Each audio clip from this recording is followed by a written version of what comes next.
Hello, my name is Michael Rainville, and I'm a proud MTN cable access producer, the Minneapolis Television Network. It's a beautiful Sunday morning down on the river, and we're in the MTN studios learning a little bit more about the Medica Skyway Senior Center.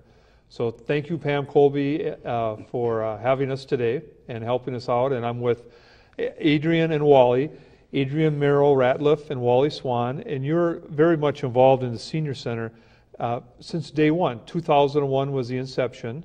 And Mary, can you, excuse me, Adrian, I called you Mary because I'm thinking of your sister, Mary Merrill Anderson. That's all right. Adrian, tell us about your involvement with the Senior Center.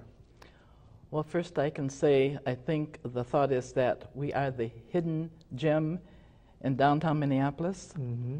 I started... maybe you can just start out by telling us how easy it is to get to in downtown. I happen to live in downtown Minneapolis, so it's about 6 blocks for me to walk from where I live near the community college and Loring Park into downtown Minneapolis, and I turn there right on 10th and LaSalle. And as I walk to the middle of the block, then there are the doors that lead inside, the escalator that takes you up. As soon as you get to the top of the escalator, you take a left and go as far as you can go, take a right, and it'll take you right to the center. So the Senior is very conveniently located on the bus route off of Nicollet Mall and 10th. It is, right on Nicollet Mall and 10th. People would get off there. And there is in the Target retail store and the Target headquarters, those are landmarks as well in that area. They are. There are some people who might prefer to get off right there at 9th and Nicollet, and they can come into the Target store there and go up the escalator, but bypass the store and walk down the hall and go past the TCF and take a right and take it all the way down to the Senior Center. Great. And do you go to the center a lot then? I do go to the center quite a bit. I volunteer at our front desk twice a month, the first and third Fridays, so I'm down there for that. And then for classes, we have movies that are free popcorn. Oh, that sounds good. And we have classes that range anywhere from a book club where people can discuss the books that are some particular book that they might like to read. We also discuss the plays there at the Guthrie.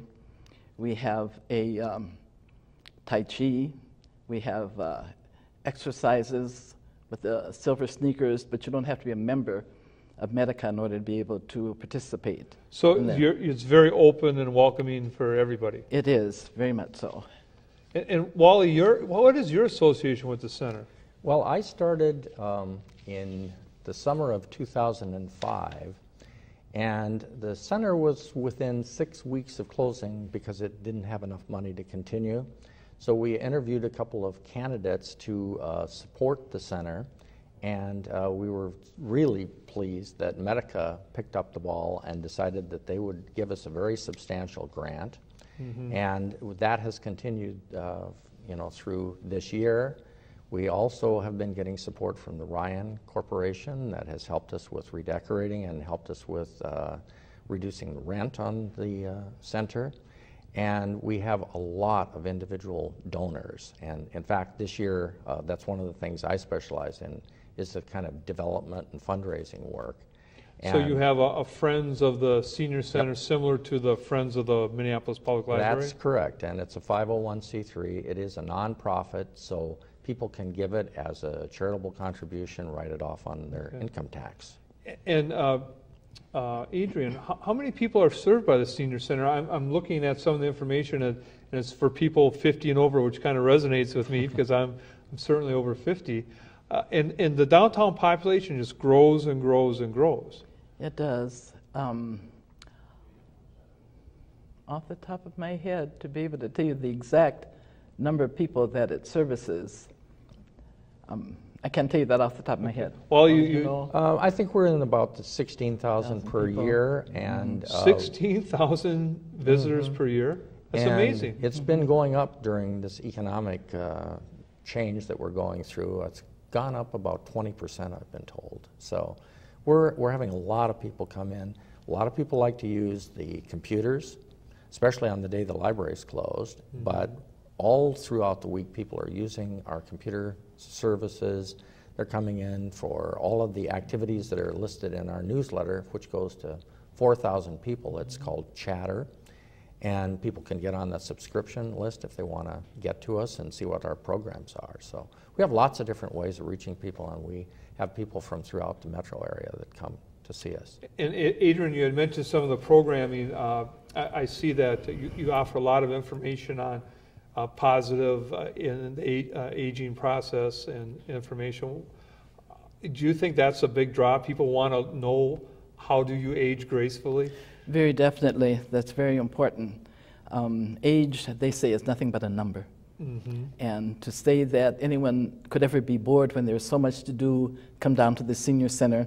Wally mentioned about our computers. We do have computer tutors that are free of charge. They offer their services free of charge. And we do a Monday, Tuesday, and Wednesday. And people can come, those who know nothing about computers or those who just want to increase their skills.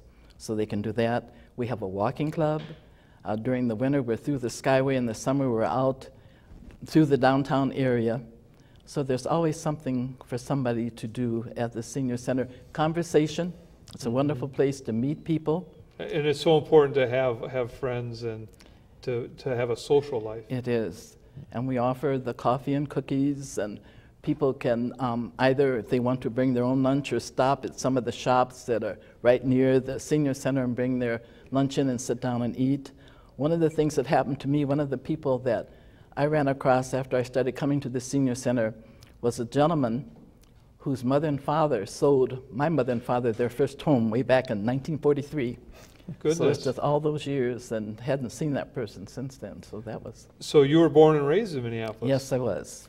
And what high school did you go to? Went to Central. Okay.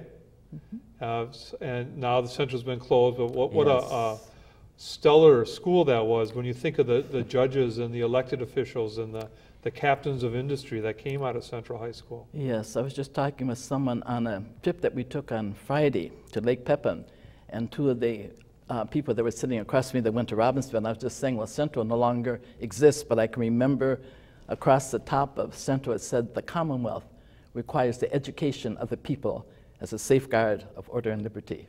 And that so impressed me way back then. And that's so very true. It is. It's so very true. Tell us a little bit about the daily exercise class that's offered at the Senior Center. All right, well, we have several. There is one that people can come to, and it's low-key. So some you can just be sitting in your chair for that kind of exercise. Then we have the Tai Chi, and it's usually for those people who are a little more advanced. When the center first started, then there were people that came for the Tai Chi. Now it's just mainly the people they have. They have one day for people who are advanced in Tai Chi, and then we have others that come that are just learning. And are the instructors from Medica? Is that how you get the exercise instructors? The instructor, and that's something that I can't tell you off the top of my head. I'm not sure that it's from, I don't believe the instructor we have is from Medica. Okay. Wally, do you know how you get your instructors and teachers? They're volunteers? One of the things we like to have is volunteers at the center, and if people have a particular interest, you know, doing the computer tutoring, reception work, hosts, and I am looking personally for people to work on our development fundraising committee. Sure. And I'd like people with some fundraising skills, or they've done it, or taken courses, or whatever, so that we can kind of train them on what we're doing and then use their expertise. And these can be people from all different ages. We want intergenerational kinds of things on my committee, at least, because that's where the skills are. So. Sure, sure. Well, what about the walking club, Adrian? How does the walking club work at the Senior Center? Well, they meet on Thursdays. Thursday's the walking day. It's the walking day. And they meet at the center, and then they just decide they don't have a particular route that they go. They just change around different ways that they go. And there for a while there was a group within the senior center